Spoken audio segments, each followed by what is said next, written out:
시청자 여러분 안녕하십니까? 뉴스9 윤정호입니다. 갑질 논란을 빚었던 강선우 여성가족부 장관 후보자가 자진 사퇴했습니다. 지명 30일 만이고 갑질 논란이 불거진 지 14일 만입니다. 이로써 현직 의원은 절대 장관 후보자에서 낙마하지 않는다는 불패 관행, 인사청문회가 도입된 지 20여 년 만에 깨졌습니다. 이재명 대통령은 강 후보자 임명을 강행하기 위해 어제 국회에 청문 보고서를 채택해달라고 요청했지만 갑질 의혹이 보좌관들뿐만이 아니라 다른 분야에서까지 새롭게 불거지고 비판 여론이 사그러들지 않으면서 스스로 물러나는 형식으로 마무리한 듯합니다. 강 후보자는 국민과 이 대통령에게 사과의 뜻을 전하면서도 갑질 피해를 호소한 이들을 따로 언급하지는 않았는데요. 고이동 기자 리포트 먼저 보시고 강 후보자 사퇴 배경과 대통령실의 인사 시스템까지 자세히 짚어보도록 하겠습니다. 강선우 후보자가 강훈식 대통령 비서실장에게 사퇴 의사를 전달한 건 오후 2시 반쯤. 보고를 받은 이재명 대통령은 별다른 반응을 보이지 않은 걸로 전해졌습니다. 강훈식 비서실장과 강선우 후보와의 교감은 제가 알려드린 이 정도의 사전이나 사후 교감에 대해서는 제가 알기 어렵습니다. 강 후보자는 1시간쯤 뒤 SNS에 마음 아팠을 국민께 사죄하고 기회를 준 이 대통령께도 한없이 죄송한 마음이라며 사퇴 입장을 밝혔습니다. 강 후보자는 자진 사퇴 입장을 원내 지도부와도 공유한 것으로 알려졌습니다. 앞서 강 후보자는 보좌진에 대한 사적 심부름과 갑질 의혹에 대해 청문회에서 지시가 아닌 부탁, 쓰레기가 아닌 먹으려던 음식이라고 해명했습니다. 하지만 보좌진에게 직접 지시를 하는 메시지 내용까지 공개되면서 거짓 해명 논란으로 번졌습니다. 제 기억이 미치지 못해서 설명을 드리지 못했던 부분이 있다면 저는 그 또한 제가 사과를 드려야 한다고 생각을 합니다. 강 후보자는 잘해보고 싶었지만 여기까지였다며 성찰하며 살겠다고 했습니다. 하지만 사퇴 입장문에 갑질 피해를 호소한 보좌진 등에 대한 언급은 담지 않았습니다. 강 후보자의 자진 사퇴로 이재명 정부 고위공직자 중 낙마자는 4명으로 늘었는데 내각 인선이 마무리되기까지는 다소 시일이 걸릴 것으로 보입니다. TV조선 고이동입니다. 여권 내 이상 기류는 오전부터 감지됐습니다. 당 최고위원회의에서 인사 관련 사과가 나온 데 이어 범여권에서 사퇴를 촉구하는 목소리가 이어졌습니다. 어제까지만 해도 이번 주 안에 임명해야 한다던 당 지도부도 부정적 여론이 심상치 않다고 보고 마음을 바꿨습니다. 한송원 기자입니다. 오늘 오전 민주당 최고위원회의에선 인사 논란과 관련한 사과가 처음으로 나왔습니다. 일부 인사에 대해서 우려도 인수위 없이 출범하다 보니 인사검증 시스템 등 국민적 기대에 미치지 못한 부분이 있다면 여당 지도부로서 송구하다는. 이어진 비공개 회의에선 지도부 대부분이 강 후보자 사퇴가 불가피하다는데 의견을 모은 걸로 전해졌습니다. 당초 당 지도부는 갑질 의혹은 소명이 됐다며 강 후보자를 감쌌습니다. 갑질이란 이런 의혹이 있기는 하지만 그렇지 않다는 보좌진의 증언도 또 있었고 본인에 대해서 충분히 사과도 했고. 하지만 대통령실의 임명 강행 결정 이후 정영애 전 여가부 장관을 상대로 한 예산 갑질, 대학 교수 시절 무단 결강 등의 폭로가 이어진 데 이어 강 후보자 임명이 부적합하다는 응답이 60.2%에 달하는 여론조사도 나왔는데 강 후보자 논란과 관련한 첫 여론조사였습니다. 강선우 장관 후보자 내정을 즉각 처리하라! 민주당 보좌진 사이에선 강 후보자를 감싸는 다른 의원들도 갑질 논란에서 자유롭지 못하다는 목소리가 나오기 시작했고 보좌진들의 SNS엔 다른 의원 관련 제보 등 추가 폭로를 암시하는 글들이 잇따랐습니다. 여당 분위기가 심상치 않은 상황에서 강 후보자가 원내 지도부와 소통을 했고 인사청문 보고서 재송부 시한을 하루 앞두고 대통령실에 자진 사퇴 의사를 전달했습니다. TV조선 한송원입니다. 최동석 인사혁신처장을 둘러싸고 논란이 끊이지 않고 있습니다. 고 박원순 서울시장 성추행 사건 피해자에 대한 2차 가해에 이어 문재인 전 대통령에 대한 여러 막말이 드러났었죠. 이뿐만이 아니었습니다. 과거 여권 주류 인사들을 적나라하게 비판했는데 이 가운데는 현 정부에서 요직을 맡은 인물들도 다수 있었습니다. 변정현 기자의 보도입니다. 최동석 인사혁신처장은 2022년 대선 패배 뒤 자신의 유튜브에서 당시 비상대책위원장이던 우상호 대통령실 정무수석 등이 민주당을 망쳤다고 주장했습니다. 우상호 하는 꼬라지를 보라고, 임종석이 하는 꼬라지를 봐. 이런 애들이 민주당을 다 말아먹고 있는 거거든. SNS에서는 이낙연 전 총리 등 차기 당권주자로 거론되는 인물들 사진을 올려놓고 여기 있는 얼굴들을 다시는 정치판에 얼씬도 못하도록 하면 된다고 했습니다. 여기엔 강훈식 대통령실 비서실장도 포함됐습니다. 또 대선 패배의 책임을 이낙연, 윤호중 등 두 사람에게 돌리며 문재인 전 대통령이 사람 보는 안목이 없다고 비판하기도 했습니다. 당시 비대위원장을 맡은 윤호중 행정안전부 장관을 향해선 무능한 아이라며 민주당을 제대로 이끌 수 없다는 것은 명백해졌다고 했습니다. 반면 최 처장은 조국 전 의원, 추미애 의원 등에 대해선 후한 평가를 했습니다. 나는 꼼수다 진행자였던 김용민 씨는 외삼촌인 최 처장이 과거 청담동 술자리 가짜뉴스를 옹호한 것 등을 지적하며 사람 볼 줄 모르는 부적격 인사혁신처장이라고 비판했습니다. 인사혁신처는 과거 발언들에 대한 해명 요청에 확인되는 대로 알려드리겠다고만 답했습니다. TV조선 변정현입니다.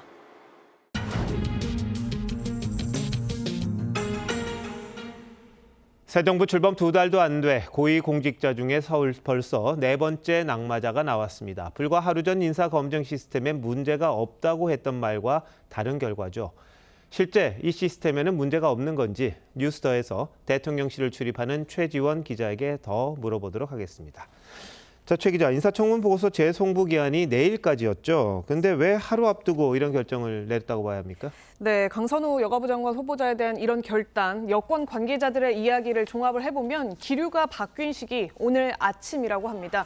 강선우 후보자에 대한 부정적인 여론이 여전한 상황에서 진보 진영 또 여성계에서까지 사퇴 요구가 오늘 하루 빗발쳤죠.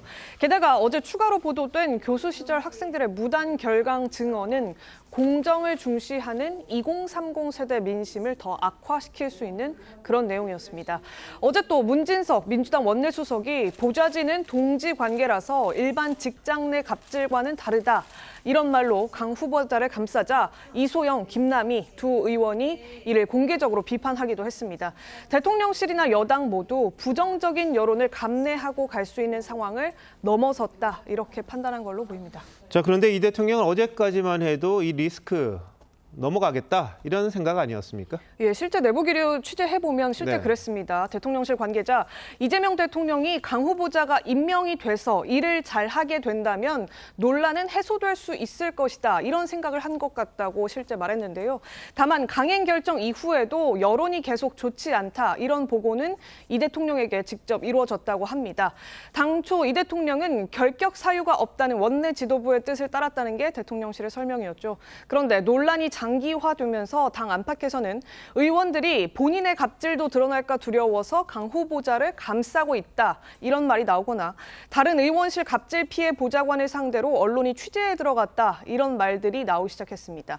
또 양이원영 전 의원이 보좌관들에게 공개 사과 메시지를 올리는 일도 있었는데 갑질 논란의 불똥이 민주당 전체로 옮겨 붙기 전에 정리할 필요가 있다. 이런 당 지도부 차원의 판단도 있었던 걸로 보입니다. 네, 강 후보자 못지않게 갑질하는 의원들이 많다. 실제 취재를 들어갔다. 여러 가지 소문들이 벌써 돌고는 있더라고요. 네.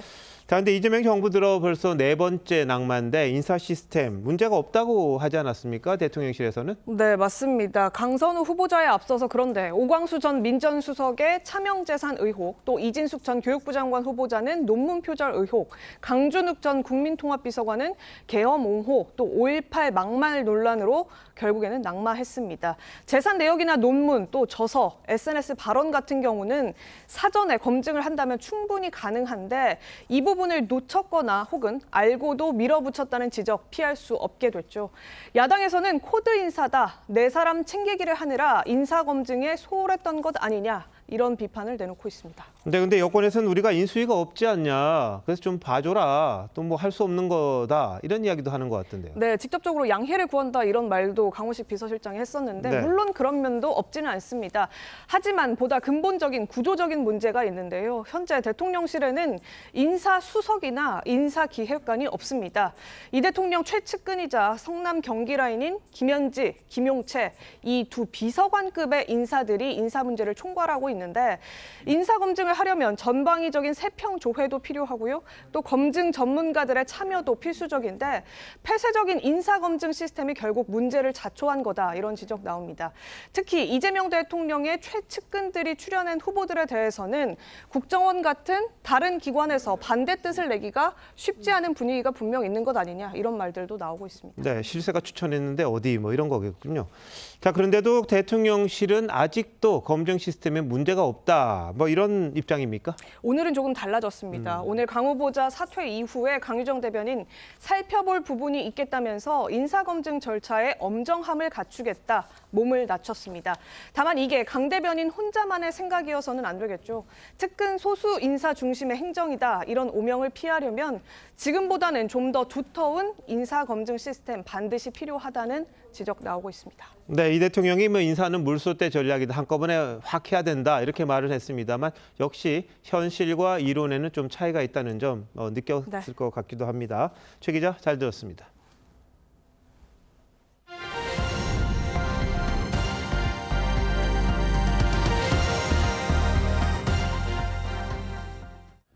다음 달 1일로 예정된 상호관세 발효를 앞두고 미국이 일본과의 협상을 타결했습니다. 트럼프 대통령이 일방 통보했던 상호관세율 25%보다 10%포인트 낮춘 15%로 결정됐습니다. 대신 일본은 미국에 대규모 투자를 하고 일부 시장을 개방하기로 했습니다. 우리나라도 미국과의 협상 총력전에 돌입했는데요. 먼저 미일 합의 내용부터 신은석 기자가 설명합니다. 트럼프 대통령이 만족한 표정으로 일본과의 협상 타결을 발표합니다. But I just signed the largest trade deal in history. I think maybe the largest deal in history with Japan. 일본산 수입품에 부과하는 상호관세는 15%로 합의했다고 했습니다.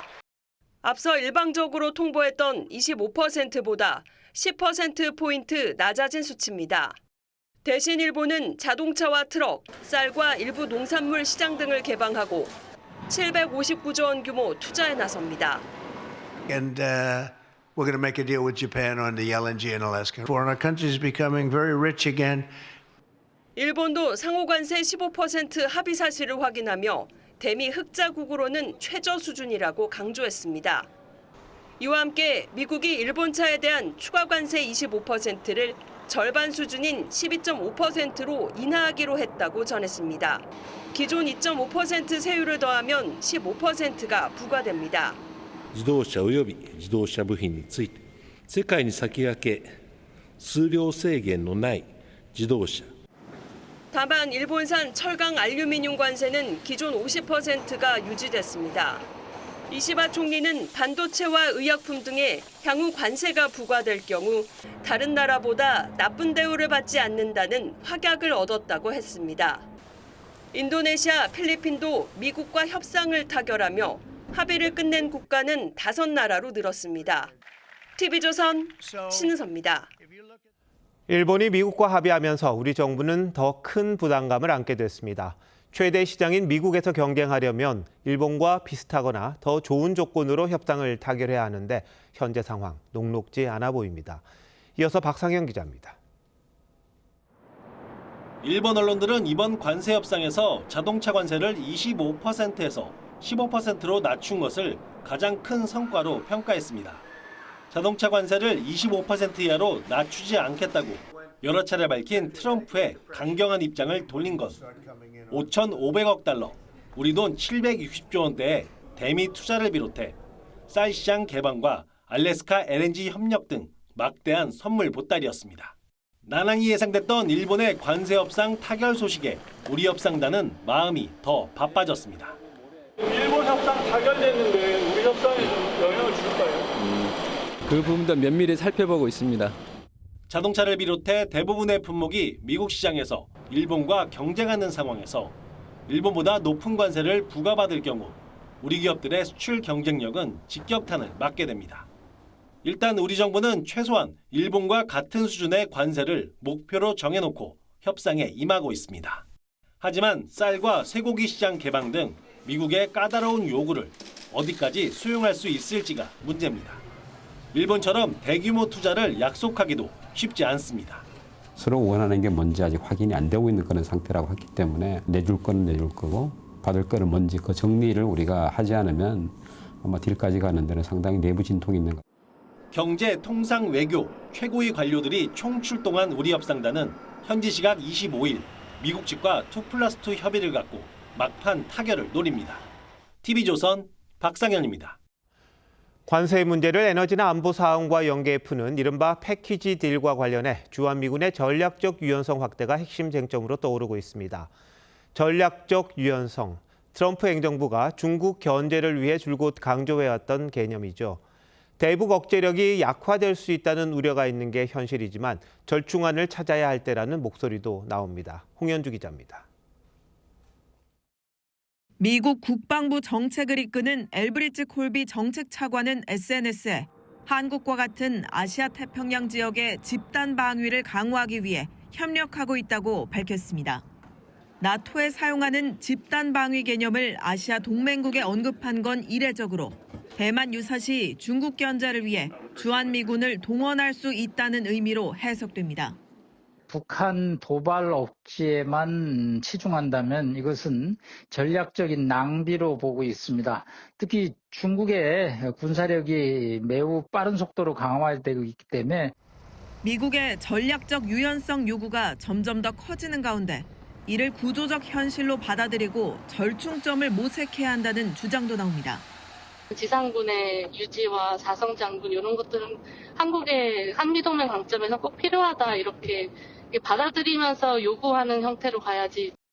미국이 한국의 동의 없이도 주한미군을 대만에 보낼 수 있는 데다 실제 동원되더라도 규모는 제한적일 거란 시각도 있습니다. 다만 중국 자극과 대북 억제력 약화 우려로 정부가 여전히 부정적인 입장을 유지하는 걸로 전해졌는데 관세와 안보를 연계한 패키지 딜을 위해 미국을 찾은 위성락 국가안보실장이 미국과의 접촉 과정에서 주한미군 문제를 논의했을 가능성도 있습니다. 2박 3일 일정을 마무리한 위 실장은 내일 귀국할 예정입니다. TV조선 홍현주입니다.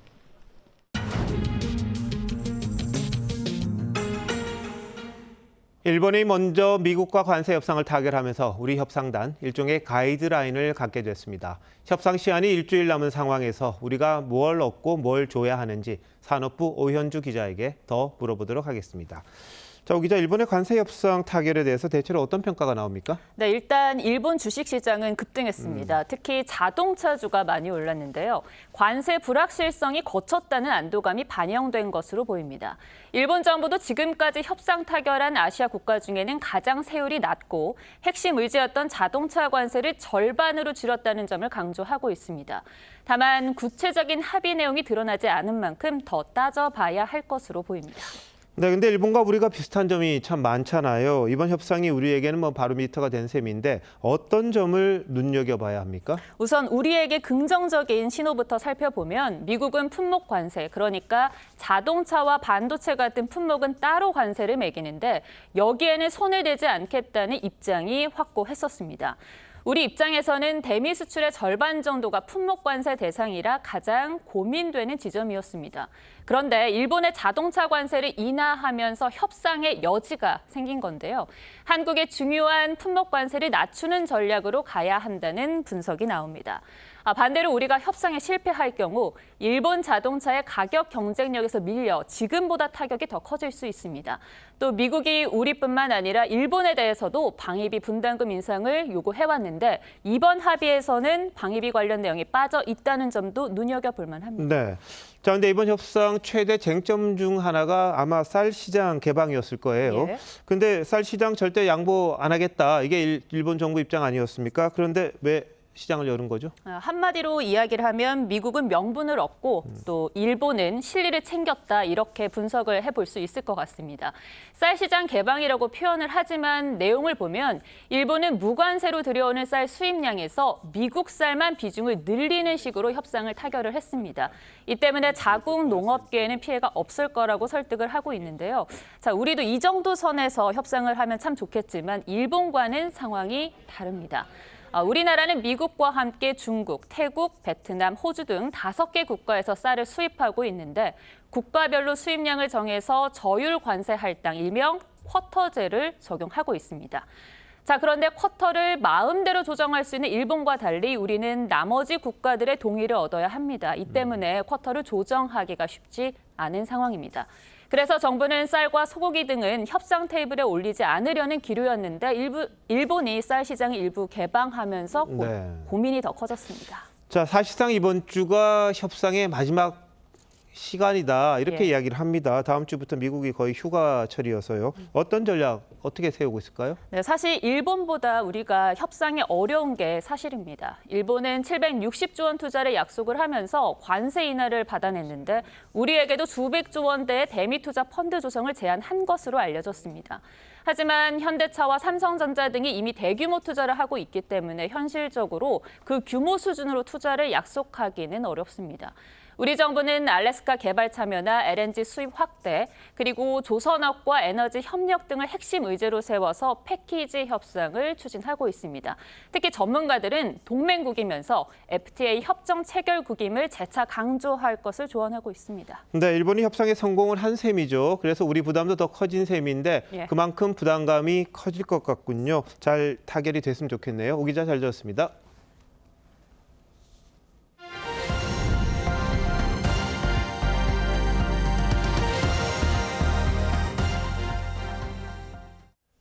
인사를 둘러싼 논란 때문인지는 모르겠습니다만 민주당이 검찰 압박을 다시 시작했습니다.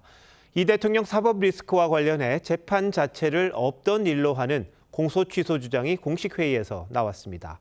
어제 대북 송금 재판이 중지된 지 하루 만에 들고 나온 건데 이를 어찌 봐야 하는 건지요. 전정원 기자가 취재했습니다. 이재명 대통령의 대북 송금 사건 1심 재판이 중단되자 민주당 정치검찰 조작기소대응 TF는 재판 자체를 취소해야 한다고 주장했습니다. 만약 이런 게 사실이라면 당연히 관련 사건의 공소를 취소해야 될 것입니다. 세상이 변했습니다. 사건 공범으로 지목된 이화영 전 경기부지사가 대법원에서 징역 7년 8개월 유죄를 확정받았지만 정적 죽이기 기소를 의심할 수 있는 정황이 있다며 이른바 정치검찰은 사건 공소에서 손을 떼야 한다고 주장하고 나선 겁니다. 대선 이후 중단된 이 대통령의 사법 리스크를 제거하겠다는 의미로 해석됩니다. 대장동 사건과 김용 전 민주연구원장 정치자금 의혹 사건 등의 담당 변호인들도 조작 기소를 주장했습니다. 이재명 대통령과 정진상 실장 관련 수사는 정치 보복 수사이자 인지를 미끼로 한 조작 수사라고. 이미 피해자가 이재명으로 특정돼 있는 수사 보고서가 민주당은 문재인 전 대통령 뇌물수수 의혹 등에 대한 검찰 수사까지 진상규명 범위를 넓히겠다고 했는데 국민의힘은 조작 수사를 주장하며 검찰개혁 프레임을 만들기 위한 사전 작업이라며 집권하니 수사 결과도 바꾸겠다는 것이라고 비판했습니다. 민주당은 사법부를 정적 보호 장치로 쓰려는 조폭식 정치를 지금 당장 멈추십시오. 민주당은 조작 기소가 의심되는 사건들에 대해 법무부와 검찰에 감찰을 요구하는 한편 특검을 도입하는 방안까지 검토하겠다는 입장입니다. TV조선 전정원입니다. 이 같은 여당의 압박에 법조계와 검찰, 말도 안 된다는 반응입니다. 공범인 이화영 전 부지사가 대법원에서 징역형이 확정된 상황에서 이 대통령 공소만 취소라는 건 담당 검사에게 직무유기를 하라고 겁박하는 것과 마찬가지란 겁니다. 이광희 기자가 보도합니다. 이화영 전 경기도 부지사는 도지사였던 이재명 대통령의 방북 성사를 위해 북한에 800만 달러를 불법 송금한 혐의로 2022년 기소됐습니다. 한 말씀만 부탁드릴게요. 오해를 잘 설명할게요. 지난 6월 대법원은 이 전 부지사가 쌍방울 측에 스마트팜 비용과 도지사 방북 비용 요청을 한 책임이 크다며 징역 7년 8개월을 확정했습니다. 검찰은 이 대통령을 제3자 뇌물 혐의 공범으로 기소했고 현재 1심 재판이 진행 중이지만 어제 법원이 헌법 84조를 들어 재판을 중단했습니다. 형사소송법상 공소 취소는 1심 선고 전까지만 가능합니다. 한 차장급 검사는 이 전 부지사의 대북 송금 혐의가 대법원에서 인정됐는데 이 대통령만 공소 취소하는 건 법리상 맞지 않다고 했고 또 다른 검찰 관계자는 공소 취소를 하면 담당 검사가 직권 남용으로 처벌될 수 있는 사안이라고 지적했습니다. 공소 취소하지 않으면 그 공판 담당 검사에게 인사상 불이익을 주겠다는 그런 겁박 아니겠습니까? 검사가 공소 취소를 요청하면 법원은 받아들일 수밖에 없다는 점에서 사실상의 재판 개입이란 비판이 나옵니다. TV조선 이광입니다. 성폭행하려던 남성의 혀를 깨물어 유죄를 선고받았던 최말자 씨가 61년 만에 한을 풀게 됐습니다. 검찰이 재심 공판에서 정당방위를 인정하며 무죄를 구형했습니다. 검찰은 마땅히 보호받아야 할 피해자에게 고통을 드렸다며 사과했습니다. 하동원 기자입니다. 환한 표정으로 법정을 나온 최말자 씨가 주먹을 불끈집니다.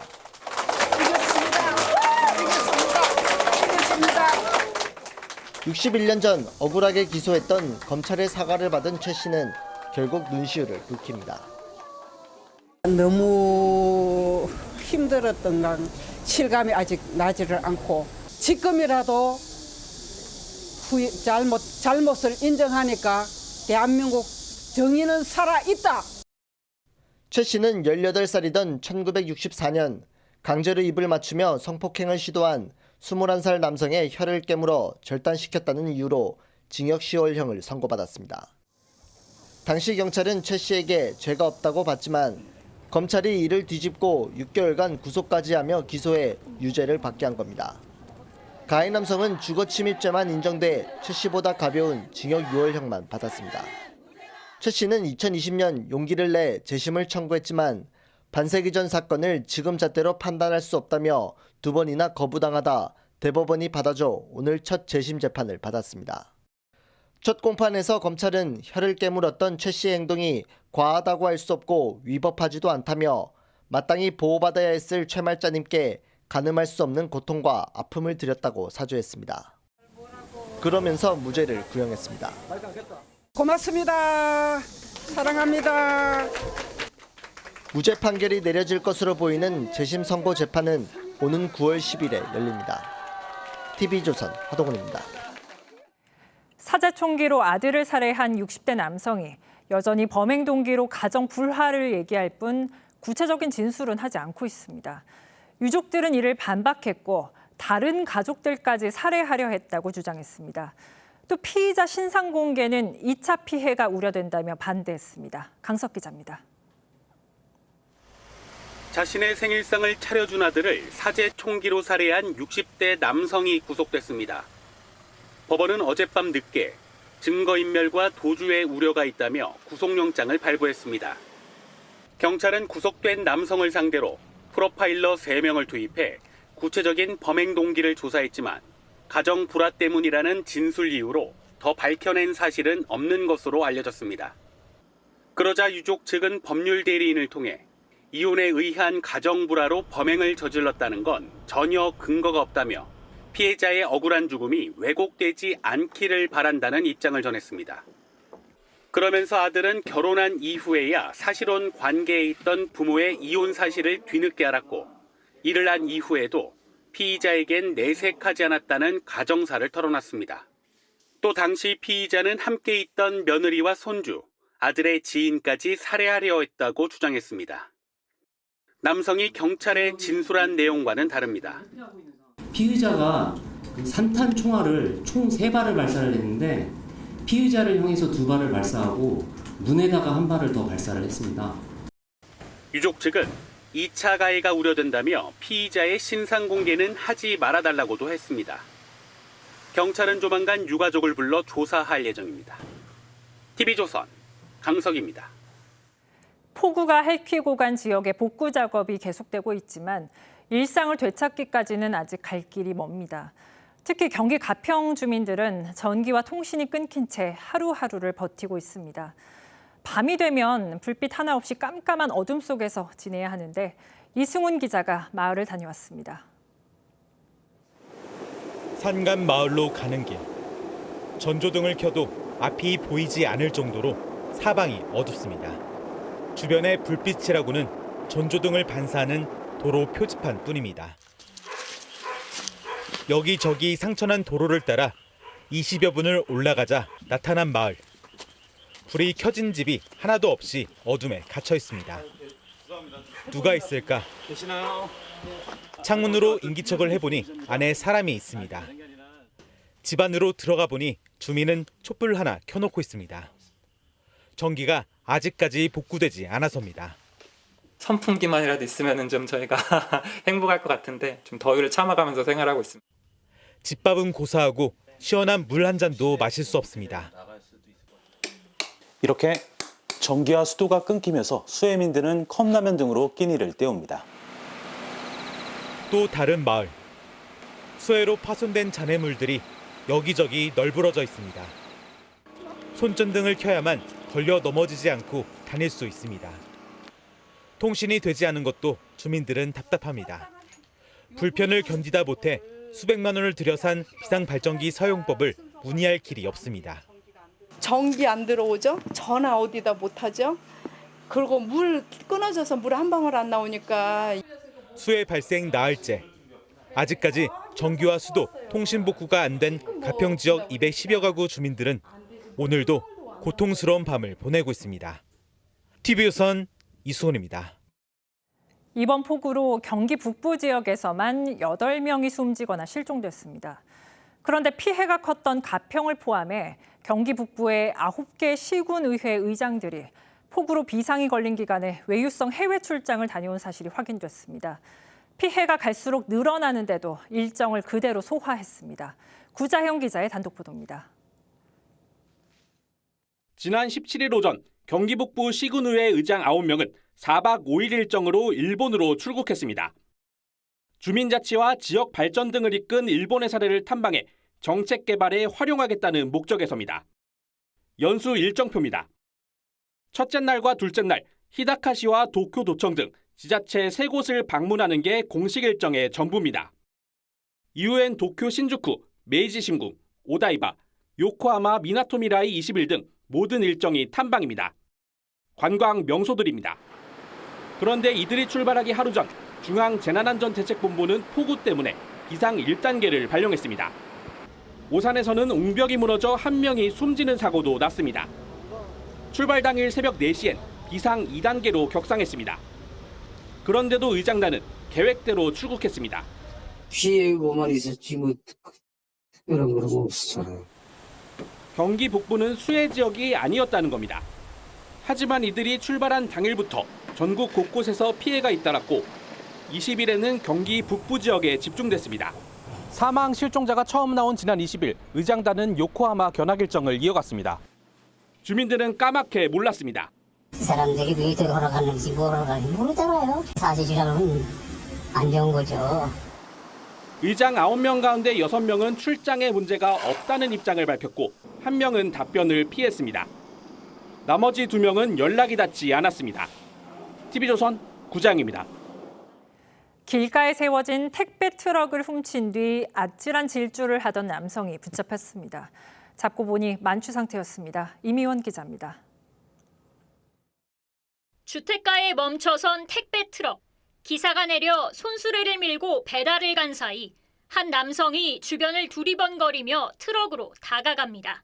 잠겨있지 않은 운전석 문을 열더니 그대로 몰고 갑니다. 트럭은 공사장벽과 도로 난간에 잇따라 부딪히고 횡단보도 앞에서 급정거하면서 건너던 사람을 칠 뻔합니다. 훔친 트럭을 1km가량 몰고 온 남성은 이곳에 차를 세운 뒤 잠이 들었습니다. 지난달 28일 새벽 5시 30분쯤 택배 트럭 도난 신고를 받고 출동한 경찰이 차에서 자고 있던 50대 남성을 체포했습니다. 음주 측정을 해보니 면허 취소 수준의 만취 상태였습니다. 택배 차량을 훔친 것도 모르고 어떻게 해서 운전해 왔는지도 기억을 못해요. 그 정도로 좀 만취 상태였던 걸로. 도난당했던 트럭은 백미러가 깨지고 앞바퀴도 부서졌지만 실려있던 3,700만 원어치의 택배 물품은 무사했습니다.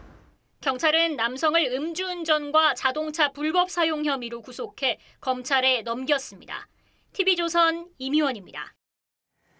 이번 주부터 민생회복 소비 쿠폰 지급이 시작됐습니다. 금액은 소득 수준에 따라 차등 지급되죠. 그런데 일부 지자체가 쿠폰 카드의 색깔을 금액별로 다르게 만들면서 어떤 계층인지 겉으로 드러나게 했다는 논란이 일고 있습니다. 대통령실도 질타하며 시정을 지시했습니다. 박건우 기자입니다. 광주의 한 주민센터에 시민들이 길게 줄을 섰습니다. 간단한 서류를 작성한 뒤 센터 직원이 나눠주는 선불 카드를 받아듭니다. 그런데 나눠주는 카드의 색깔이 다릅니다. 기초생활수급자에게 주는 카드는 남색, 차상위 계층과 한부모 가족 등에게 지급하는 건 연두색, 나머지 일반인은 분홍색으로 차등 지급되는 각각의 금액도 표시되어 있습니다. 카드 사용자의 소득 수준이 드러날 수밖에 없습니다. 꼬집어서 말하면 저 사람 돈이 없구나 이렇게. 소득 수준이 이렇습니다라고 머리에 써놓고 다니는 거 똑같은 거잖아요. 그런 발상으로 행정 집행을 한다는 것 자체가 대단히. 논란이 일자 이재명 대통령은 전형적인 공급자 중심의 행정 편의주의적 발상이자 인권 감수성이 매우 부족한 조치라고 질타하고 시정을 지시했습니다. 광주시는 혼선 예방을 위해 색깔로 구분했다며 사과했습니다. 금액별, 색깔별로 구분하여 지급함으로써 시민의 생활 정도가 노출되어 시민에게 큰 불편을 끼치게 되어 죄송합니다.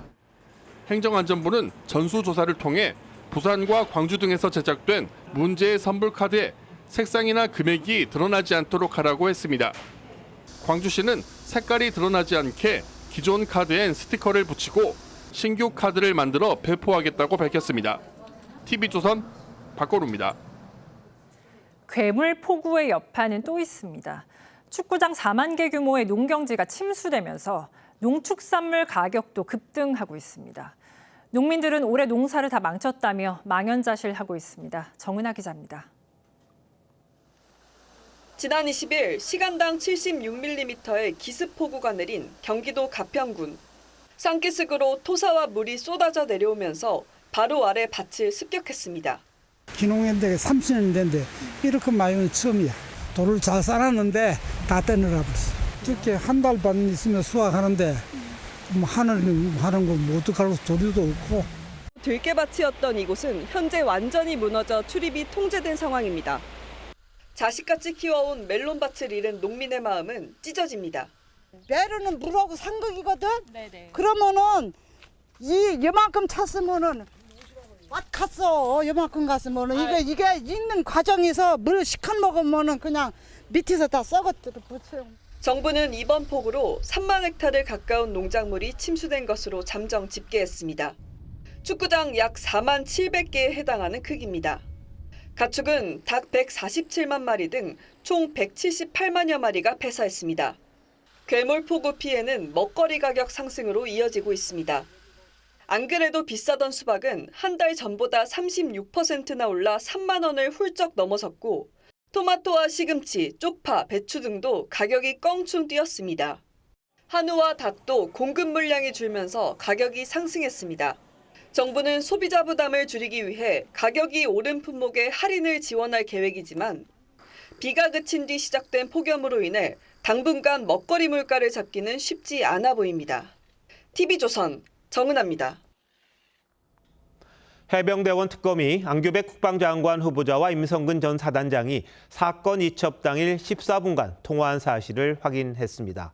하지만 안 후보자가 압수수색 대상은 아니라며 선을 그었는데 지난주 개신교계 원로들을 압수수색할 때와는 사뭇 달랐습니다. 왜 그런 건지 류태영 기자가 보도합니다. 안규백 국방장관 후보자는 지난해 국정감사에서 임성근 전 사단장을 강하게 비판했습니다. 감추고 덮고 있는 사이에 해병대는 대대장이 사단장을 고발하고 사단장이 책임을 부하에게 떠넘기는. 그런데 2023년 8월 2일 임 전 사단장이 고교 선배인 안 후보자에게 전화를 걸어 14분간 통화한 사실을 특검이 확인했습니다. 해병대 수사단이 임 전 사단장에게 업무상 과실치사 혐의를 적용한 조사 기록을 경찰에 이첩했다가 급하게 회수한 날이었습니다. 특검은 지난주엔 임 전 사단장과 이영훈, 김정한 목사 등 개신교 원로들을 압수수색한 바 있습니다. 연락을 주고받은 당사자들 중에 확인이 필요해 보이는 사람들을 대상으로 압수수색을 진행하고 있습니다. 하지만 안 후보자에 대해선 단순 통신 기록만이 아니라 범죄와 연결된 정황이 있어야 수사로 이어진다며 압수수색 대상이 아니라고 밝혔습니다. 안 후보자는 통화 당시 구명 요청은 없었다며 자리에서 물러나 제2의 삶을 살라며 위로했던 게 전부라고 했습니다. TV조선 류태영입니다. 대선 경선 후보들의 재탕 대결이 될 거란 관측이 많았던 국민의힘 전당대회에 장동혁, 주진우 두 의원이 도전장을 냈습니다. 새로운 인물이 등장은 했습니다만 여전히 탄핵 찬반 구도로 흘러가는 분위기입니다. 쇄신이 물 건너간 듯한 국민의힘 이야기는 이태희 기자가 전합니다.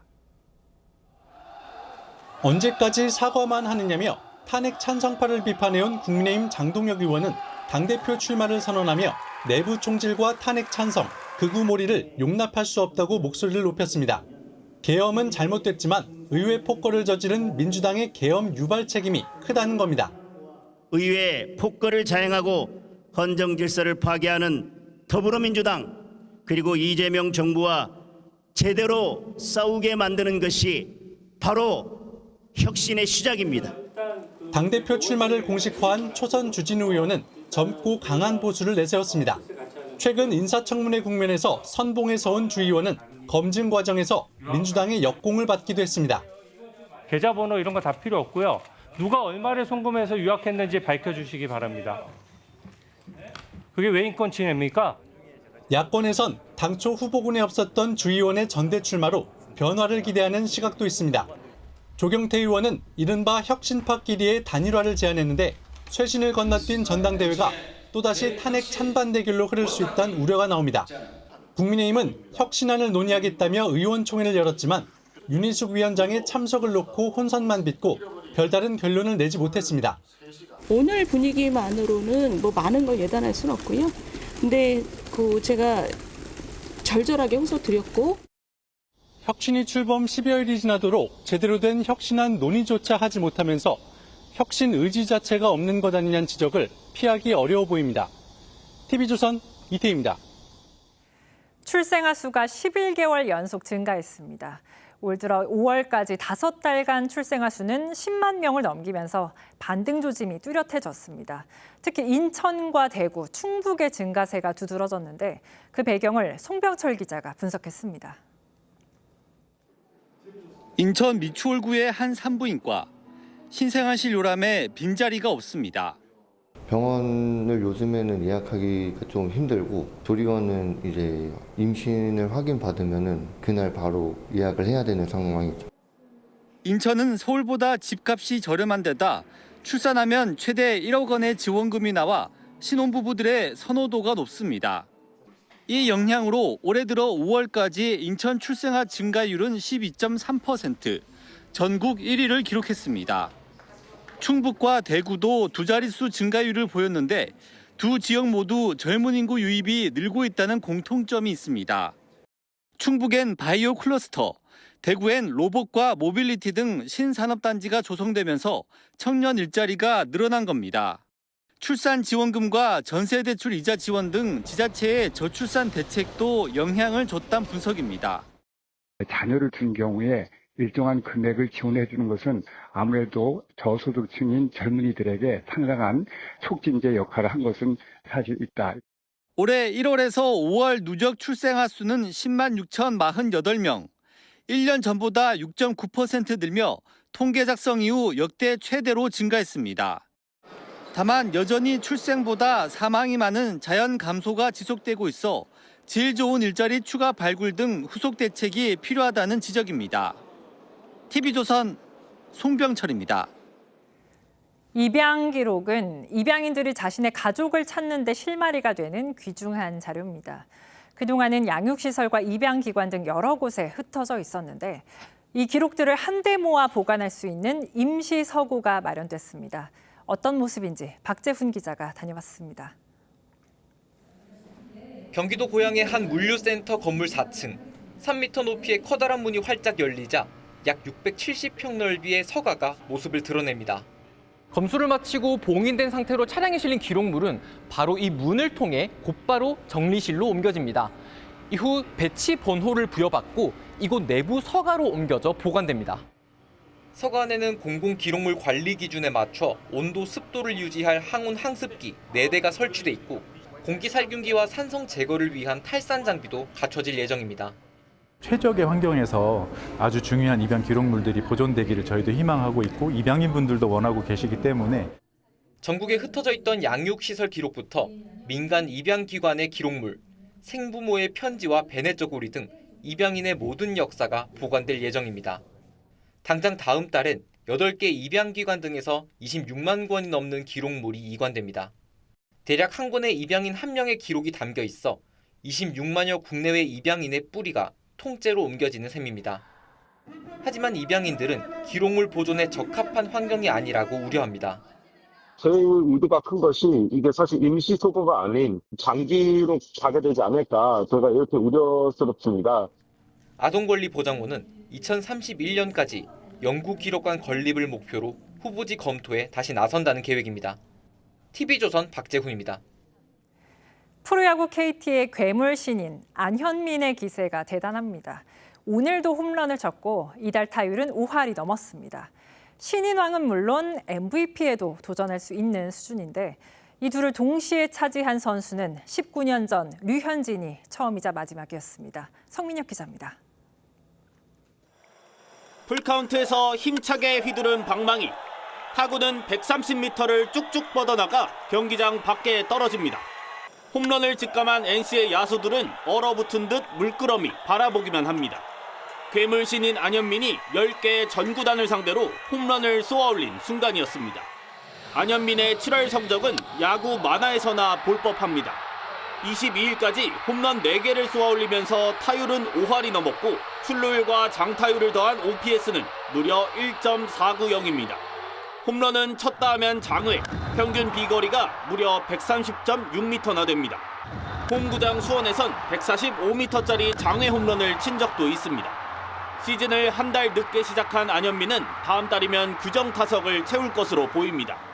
규정 타석에 들어서는 순간 타율과 출루율, 장타율은 압도적인 1위, OPS와 대체 선수 대비 승리 기여도인 WAR 등 여러 세부 지표에서도 리그 1위가 됩니다.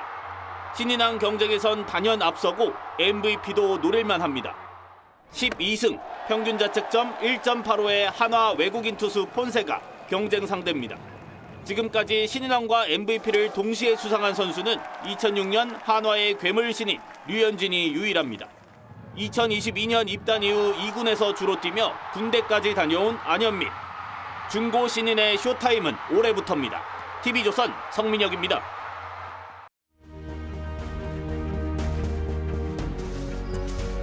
법의 보호가 없다면 우리 일상은 유리처럼 부서지기 쉽습니다. 하지만 법도 법 나름입니다.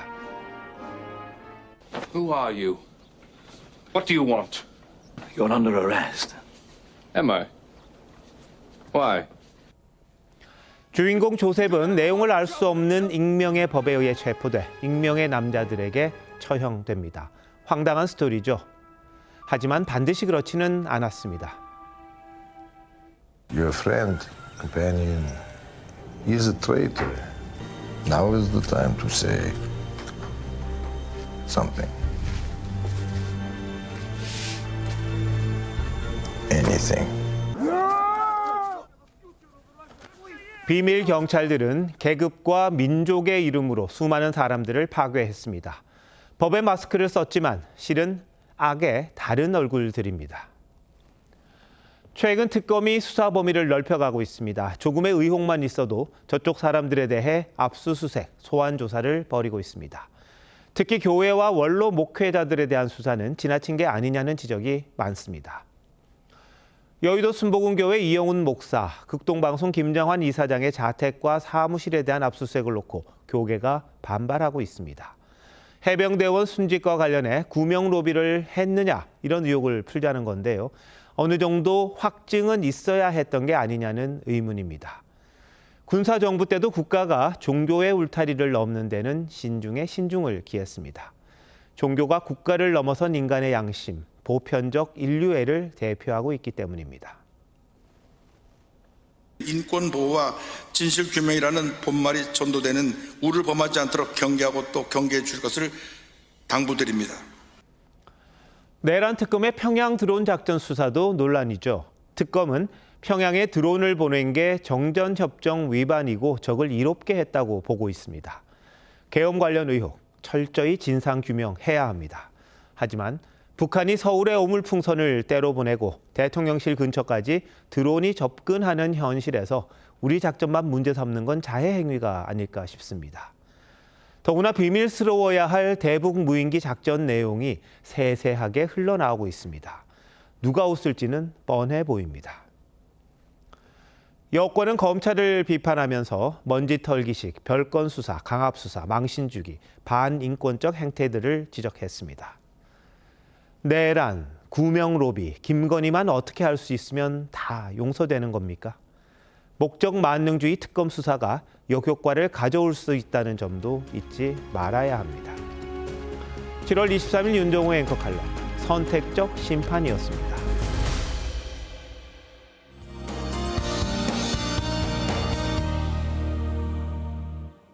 기록적인 폭우 뒤에 찾아온 찜통더위가 연일 기세를 올리고 있습니다. 경기와 강원 동해안, 충남과 남부지방은 폭염경보가 내려져 있습니다. 밤에는 25도 이상의 열대야가, 낮에는 35도 안팎의 폭염이 이어지겠습니다. 강한 폭염이 이어지면서 온열 질환에 걸리기 쉬우니까요. 수시로 수분 섭취 잘해 주셔야겠습니다. 내일은 오전부터 전국적으로 자외선 지수 매우 높은 수준까지 올라가면서 야외 활동은 피하시는 게 좋겠습니다. 내일 중부지방 가끔 구름 많은 가운데 남부지방과 제주도는 맑겠습니다. 내일 아침 기온 서울과 청주가 26도로 밤사이 열대야가 나타나겠고요. 내일 한낮 기온 서울과 대구가 36도로 오늘보다 더 덥겠습니다. 주 후반에는 서울의 낮 기온이 38도까지 올라가면서 더위의 기세가 더 강해질 전망입니다. 날씨였습니다. 7월 23일 수요일 뉴스9 마칩니다. 시청해주신 여러분 고맙습니다.